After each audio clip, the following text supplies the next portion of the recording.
Good morning. It's Thursday, September 12th. Cirillo's on the pod. We got guest hosts on guest hosts. We're chatting about GM and Hyundai, Stellantis, and cookies? Everywhere I go, the people really want to know who I is and who I be. They stop. There's nothing wrong with talking about some cookies first thing in the morning, you know, just to really make you question whether or not you're going to commit to the diet today. You know, I was about to say, talking about cookies in the morning got me in all sorts of trouble over the last few years. You're like, I tried to leave all that 30 pounds behind this last year. Killing me. 30 pounds of cookies. That's what it was. Something like that. Goodness. Cirillo, how are you, sir? How's your Thursday morning started? That's Thursday already. Like, are we just getting old, or is it just Thursday already? Is it Friday already? Thursday seems to happen. Actually, it was Tuesday this week. And I could have sworn it was like, now granted, my son has soccer on Tuesday nights and Thursday nights. So like the evening of those two nights kind of gets like, which one are we at? And I could have sworn I was going to be waking up to Friday and I was all done with the week. It was weird. Yeah. You're the coach? So, no. But you've never spent so much money on juice boxes before in your life.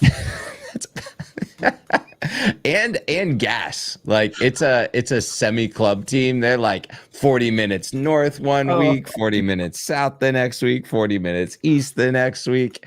I'm telling you what, commutes when you're like still in work mode, but you know you got to switch to family mode. It's like it's the most silent 40-minute drive ever.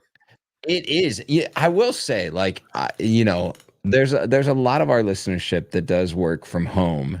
A lot that work at dealerships. And, you know, I for 12 years of almost 13 years of my life, went to a place every single day that was anywhere between 20 and 40 minutes away. And there's something to that, like, ramp up time period and the ramp down time period that you just don't get. It's like, okay, here we go, and run downstairs. That's my commute. And bam, everything hits you right in the face. It's a whole thing. Yep. Hey, but you get to say you walk to work every day now. There you go. Uphill both ways, actually, just so everyone knows.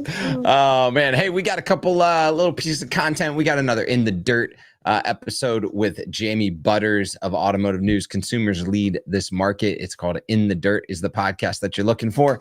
And then we have an ASOTU Edge quick shot webinar today, this afternoon, with Beth Caro and Erica Calderon.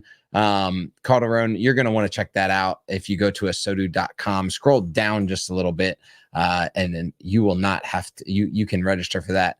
Get it. If you can't make it, you'll get the recording, the whole 9 yards. So got to tell you about the content, but we got news to get to. Let's get into it. Michael Cirillo. First on the dock, big article on like 7 different news platforms this morning, and it looked like signing day on college morning.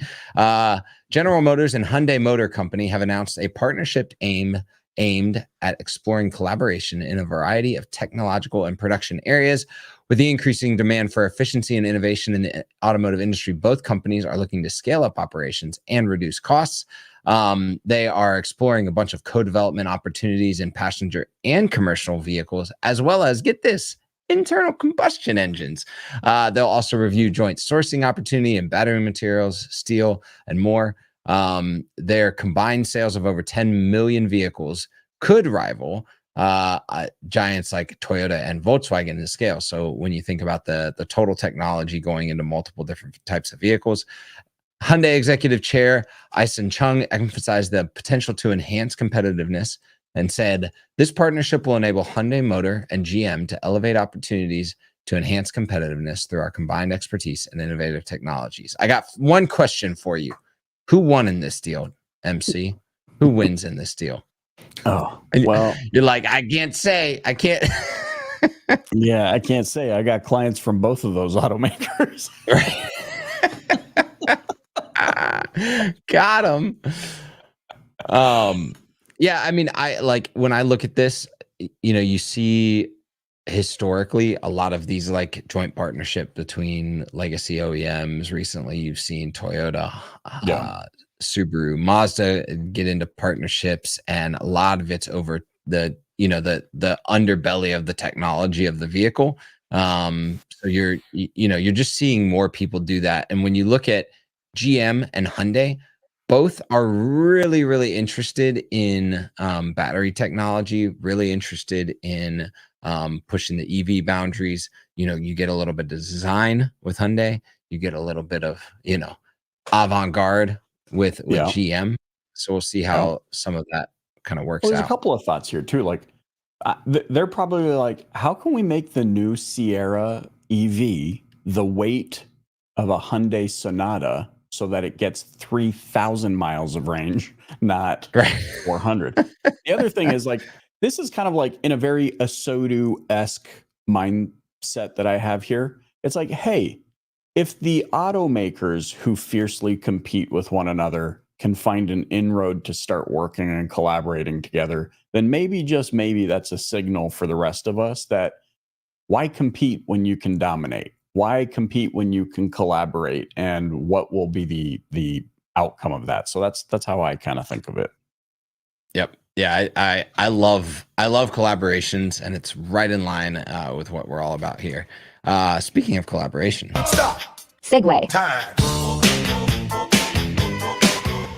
Stellantis dealers are requesting greater collaboration from the Stellantis CEO and leadership. And even though Stellantis has announced a 21% increase in August sales and dealer inventory falling by 10%, a lot of the U.S. dealers are still dissatisfied with CEO Carlos Tavares.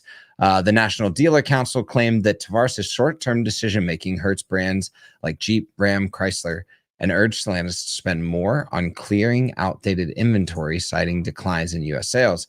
They stated in a letter, and here's the quote: "For over 2 years now, the U.S. Stellantis National Dealer Council has been sounding this alarm to your U.S. executive team, warning them that the course you had set for Stellantis was going to be a disaster, and now that disaster has arrived."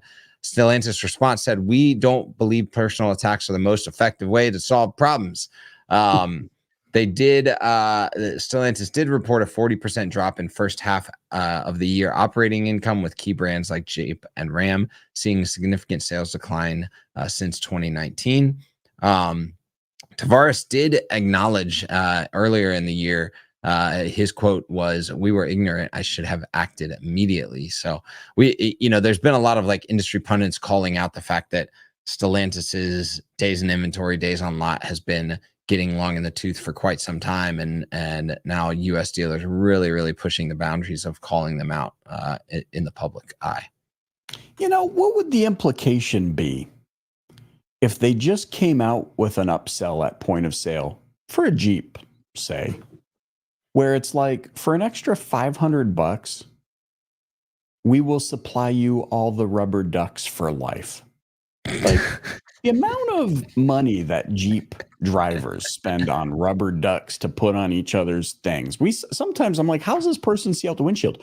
But what would the revenue implication be for Jeep if they just said, hey, an additional $500 and we will give you all the rubber ducks you could ever want for the rest of the life of this vehicle? I bet you map that against sales, $500 per Jeep customer per the amount of sales. They're sitting on millions of dollars of revenue just on ducks. Well, I think actually, to your point, and I know you're being a little bit facetious, but also not, the Stellantis brand historically, right? When you think about a Jeep, or you think even about Dodge vehicles, and some of like the culture of owning one of these cars, like, runs deep, right? It is like, it might be a muscle car, or it's a type of Ram truck, or there's definitely even cultures around the Chrysler brand, right?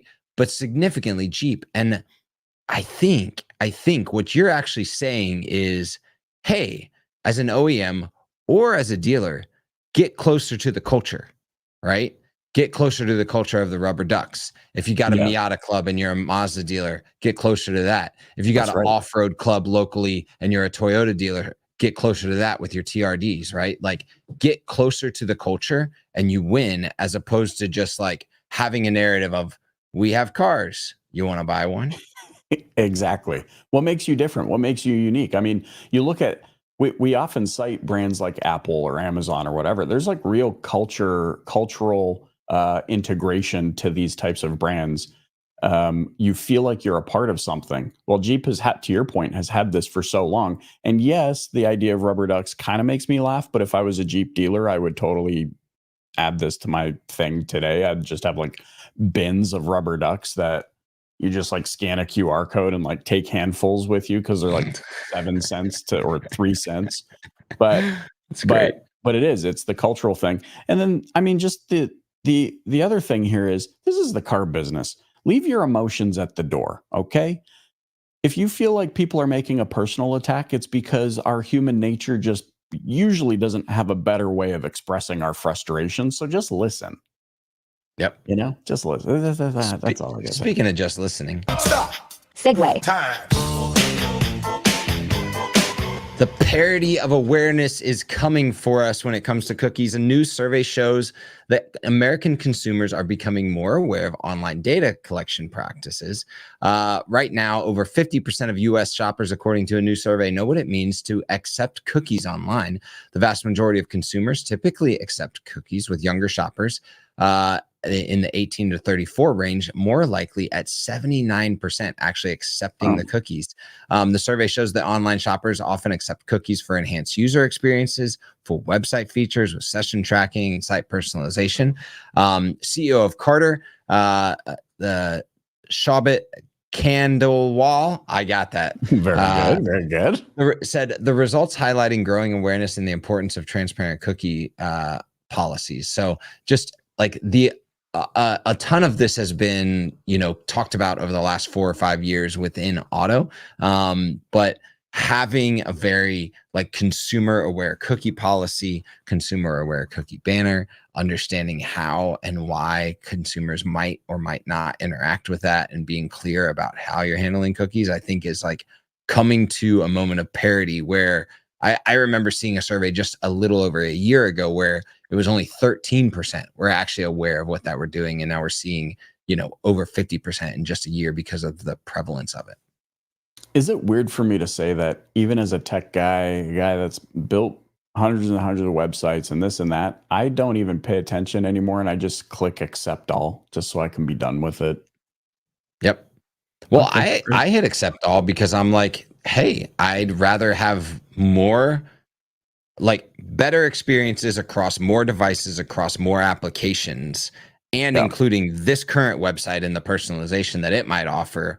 I'd rather have that than like potentially not get tracked. Like at this point, everybody knows where I'm at, who I am and what I do, because we've had cookies for years and years and years and years and years, and there's these ghost profiles. So like, why not get a slightly more better experience right now?